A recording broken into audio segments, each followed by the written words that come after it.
This video is brought to you by Cover, protecting your rideshare income. For more information, stay tuned to the end of this video. What's up, riders? What's up, drivers? Today I wanted to do something a little bit different as I take you along with me as I start my day of gig work. But more importantly, I wanted to give a big thank you to everyone that supported this channel for the past year. You know who you are, the ones who always showing up to our live chat sessions, hitting the like, dropping your like number, and even those of you who reached out to me when I had my accident. That really means a lot to me. If someone would have told me a few years ago I'd be driving around and dropping off food and groceries for a living, I wouldn't believe it. But I am reaching 2 years of doing gig work for a living.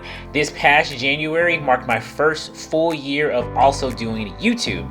During that time, I've been on some wild adventures and met some really cool friends along the way. A lot of you asked what got me into doing gig work full time, and here's a little bit about my story. The truth is, back in January of 2019, I was let go from my job. I'm just gonna say it was a it is a very well-known tech company, and I was doing phone support. Funny how things can be a blessing in disguise. I was very miserable at this place, people. I was forcing myself to clock in every day and take those phone calls.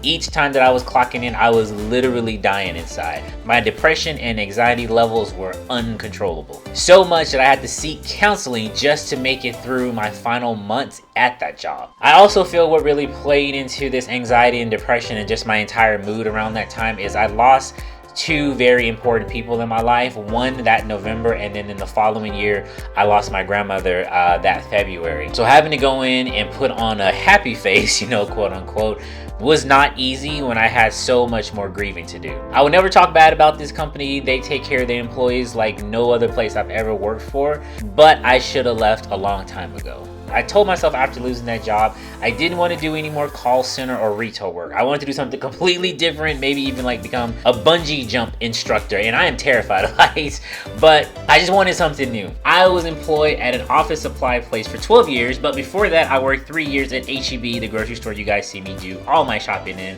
I did that right out of high school. In the supply store, I worked in every area you could possibly imagine. I started out as a cashier, moved into furniture sales.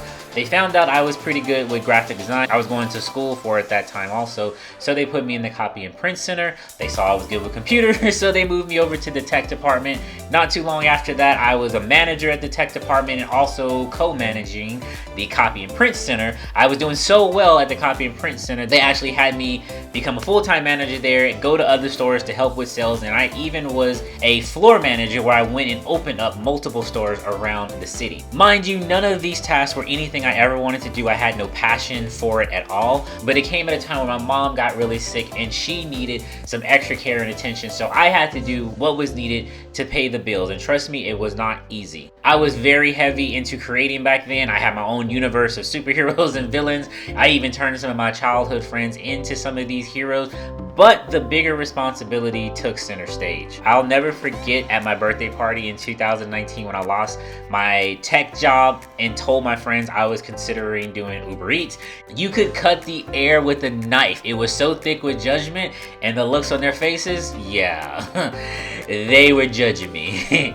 But I had a vision and I had a plan. It was no longer about what anybody else needed, what anyone else wanted or thought of me. It was my time to do what made me happy, and I was stepping out on faith. I started watching YouTube channels to get insight on how these apps work, and before long, I was in the driver's seat. As you guys know, there is no vacation in the gig world, but I knew YouTube pays for creating these kinds of videos. So I set a goal to get my channel monetized, and thinking that if I can get maybe $100 to $200 a month, I can use that for like my off days and then devote that time to either resting or devoting that to my art. Doing YouTube has been a blessing in more ways than I can ever mention. Please believe me, doing a channel is not easy, and the road to get there took a lot of dedication and support from watchers like you. I'm so happy I found something where I have the flexibility to make money and also be there for the people who need me while having the time to pursue my creative dreams. And hear me out on this, gig work is not easy and it is never certain. There are times I wonder, will there be enough orders for me to make my weekly goal?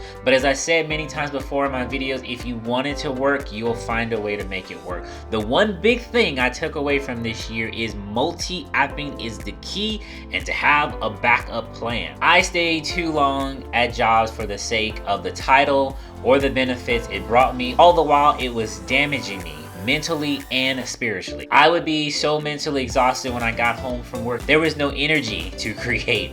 And if you're a creative person, you know how it feels being stuck in the box. It is the worst. This past year forced a lot of people into positions they never would have dreamed of. I know gig work is not for everyone, nor would I recommend it to everyone. My message is that you only try to do more of the things you love and push yourselves to try new things, because you'll never know. If I would have never given these apps a try or made this channel, I would have never been able to connect with all of you. Your comments of support really keeps me going. Comments that says your tips or your videos gave me the courage or the push to go out and try this for myself, and now I'm able to provide for my family. I don't know if I'll be doing this forever, but at least right now I can get the bills paid. Those kinds of things mean so much to me, and it's crazy that these little videos impact people's lives in such larger ways than I could ever think of. I don't know what this coming year holds for me. I don't even really know what this next month looks like for me, but I'm forever grateful to each one of you. So if you've been here from the beginning or you just found my channel, thank you guys so much. I love you, and I hope to see you guys again on the next ride. Peace.